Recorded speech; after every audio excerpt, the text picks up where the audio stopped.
আসসালামু আলাইকুম বন্ধুরা, আজকে এসেছি Irabati eco resort and research সেন্টারে। খুলনা শহর থেকে 1 ঘন্টার দূরত্বে মোংলা হয়ে দাকব উপজেলার বানিয়াসান্তা ইউনিয়নের ডাংমারি গ্রামে এই রিসোর্টটির অবস্থান। ইরাবতী অসম্ভব সুন্দর একটি নাম, এটি একটি নদীর নাম এবং এই রিসোর্টগুলা আসলে কমিউনিটি ট্যুরিজমকে বেস্ট করেই এই রিসোর্টগুলা গড়ে তোলা হয়েছে।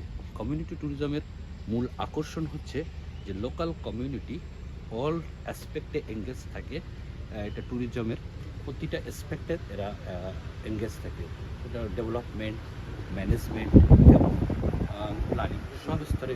আর একটা জিনিস হচ্ছে এখানে সবচেয়ে চমৎকার জিনিস যেটা হয় সেটা হচ্ছে যে প্ল্যানিংয়ের এখানে যে লভ্যাংশটা আসে সেই লভ্যাংশটা আবার ইনভেস্টেড করা হয়, যেমন লোকাল কমিউনিটির জন্য।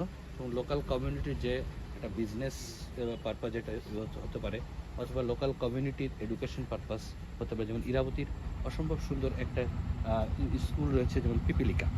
এই পিপিলিকাটা হচ্ছে যে এখানকার যে লভ্যাংশ, সেই লভ্যাংশ দিয়েই এখানকার লোকাল কমিউনিটির যে ডেভেলপমেন্ট, বাচ্চাদের যে এডুকেশন, এই পারপাসে ব্যয় করা হয়। এবং এখানে সুন্দর সুন্দর এই রিসোর্টের যেমন ফুলেশ্বরী, সুন্দরী ছোট ছোট কটেজ আছে, কটেজগুলো চমৎকার।